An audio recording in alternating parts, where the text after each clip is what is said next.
What's up, you guys? Happy Tuesday. Check out this new jacket. Well, it's actually old, but it's new because I just don't wear it. But isn't it cool? It's got tigers on it. Anyway, speaking of apex predators, let's talk about some narcs real quick. I was thinking about how narcissists, when they live with you or you live with them, either way, when you cohabitate with one of them, they always make it a point to make it uncomfortable or gross, right? Excuse me. Okay, yeah. They always make it a point to make it highly uncomfortable or gross. And I'm talking about in these unorthodox, absurd ass ways, okay? And it made me think about when I lived with my aunt. And those of you who follow this channel or have watched most of the videos, you know that I lived with my aunt in an apartment that belongs to my other aunt. So it wasn't even the aunt that I lived with apartment. Okay. So she didn't own shit. She didn't do anything but pay her part of the rent in this apartment where I also paid some rent. Right. She thought that since she's so into herself and shit, that it should just be her place. And number one, she's a hoarder. But aside from being one, though, she would purposefully do some of the following things. And I'm going to list these things. It doesn't have to be your aunt or uncle. It could be a lover. It could be a child of yours. It could be anybody that is a narcissist. It could be a coworker, okay, that can do some shit like this. And when I say shit, it's about to be literally, okay? She would know that she was retired, okay? And she knew that at around 7 something in the morning, I had to be awake, get my child awake, and then get off to school and work, right? So, of course, I'm going to have to go into the bathroom and get ready like everybody does, brush your teeth, da-da-da-da-da. She would literally already be up. She would already be on the phone. This is every morning. I don't know who the hell. She had a circle of crow friends, or I'm going to call them cackling ass hens that were also retired and awake all the time that like to gossip because they didn't have shit else to do with their life. So she would wake up, literally roll over in bed and not out of bed, get on the phone, call somebody that didn't have shit to do as well, and gossip with them in the morning. Now you would hear her doing that, laughing loud, like the Wicked Witch of the West, right? But as soon as she heard that I was up, you would immediately hear her shitty bedroom slippers hop out of bed and slush with that horrendous sound that I literally hate to hear on anyone, and especially till now, of slippers, bedroom slippers sliding on the floor because you're too lazy to pick your feet up. Yeah, you'd hear it shuffling, still on the phone, and she would purposefully go to the bathroom and shit. Literally, I'm not even playing. Never just I gotta pee or something. And even if she peed, she stank, right?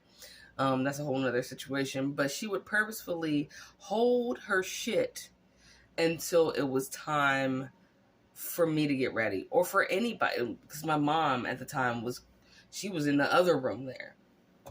And that's a whole nother story I'll tell you guys about some other shit. Anyway, but yeah, so she would purposefully hold her shit and wait until she knew that it was time for me to get ready. She would slush in the bathroom on the phone, take a shit. Now, I need to tell you, she only eats meat. She does not eat vegetables. She only eats canned meat. So she doesn't even cook the fresher bits of meat. She only eats deviled ham or spam, or she'll boil sausages, just boil them until they can't be boiled anymore, and she'll leave them floating in that sausage juice, and she'll eat that, and she'll eat a bunch of snacks. So when she took a shit, it spattered. You could just hear it spatter everywhere, right? And so she would spray this horrific Lysol spray, which you know how strong Lysol is, and it would carry the smell of shit and spray heavily under the door of your room, because my room was right next to the bathroom and the other room was right across from the bathroom. So either way, you were getting done up with the doo-doo smell, right? And she would do that, and she would purposefully walk out of the bathroom whoo, make that old black bitch noise, woo, ooh. right? And then when you walk in there, there was always shit spattered inside the bowl of the toilet and on the seat. Like, you know, where it's like right in the rim of the seat. So that you had to clean it. Because she wasn't about to go do that shit. You would have to clean it just to be able to use the bathroom. And I would squat anyway, unless I actually had to go. But you always had to come in there with like a spray bottle full of bleach, knowing that she had been in there. And on numerous occasions, another thing she would like to do is, you would think that, well, I guess she had some kind of thing going on with her, because you would think that menopause would have stopped her period or whatever. But no, she would occasionally, I know this is gross, but I'm telling you all the truth, she would occasionally bleed. And instead, knowing, even though this bitch had money from retirement and SSI and all that stuff, right? She still wouldn't buy pads. And even if she had pads, she wouldn't use them when you're there.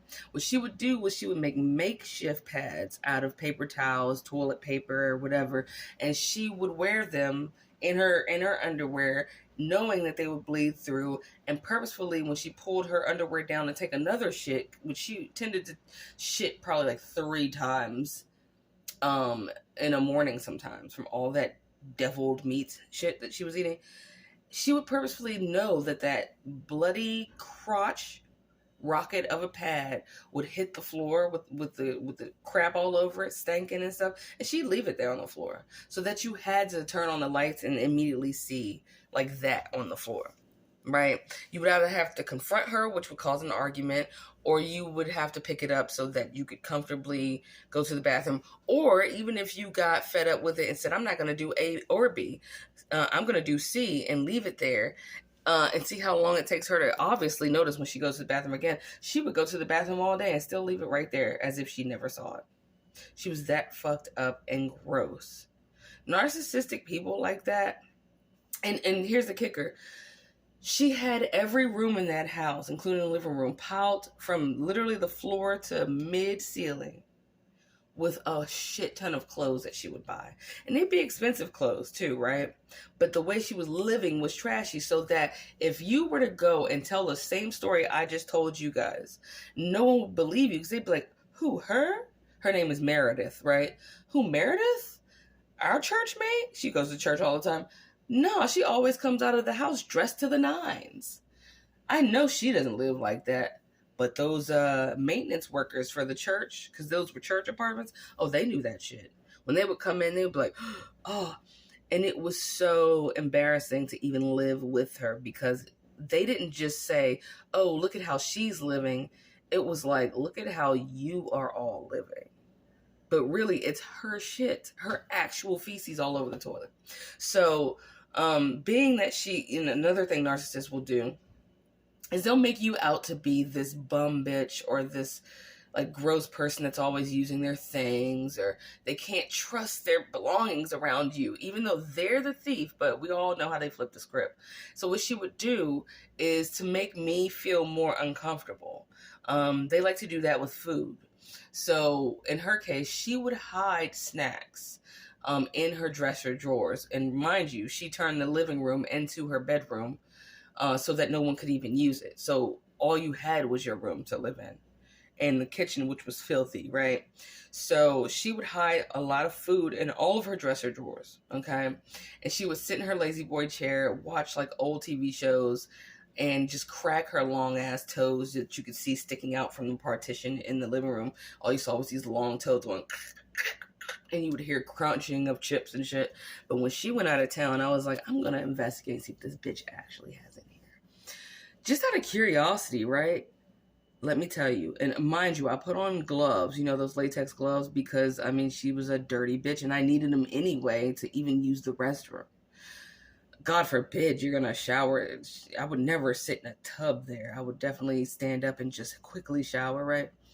But I checked the back of her lazy boy chair, and there was like this Velcro strip, like that thick along the bottom of it, okay? I swear, I saw a mouse pop out of the top of the chair where like the creases that your butt cheeks would be up against.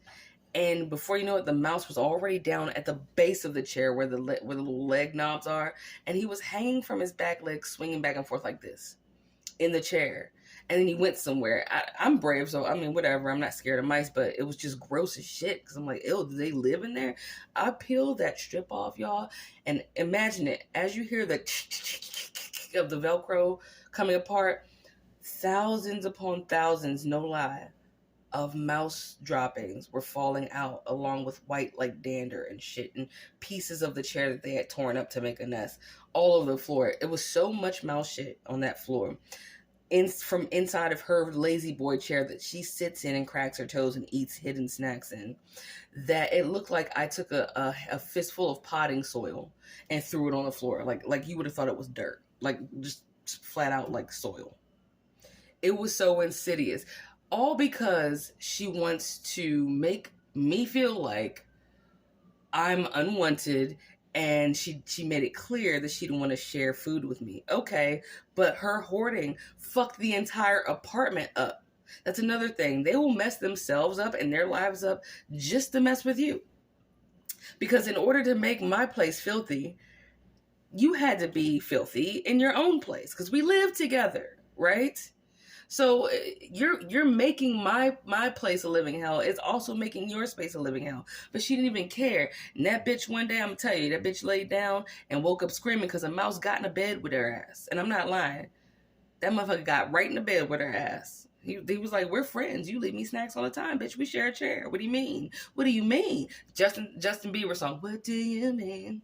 That mouse was like, right? Got in the bed with her ass. So I say all that to say this.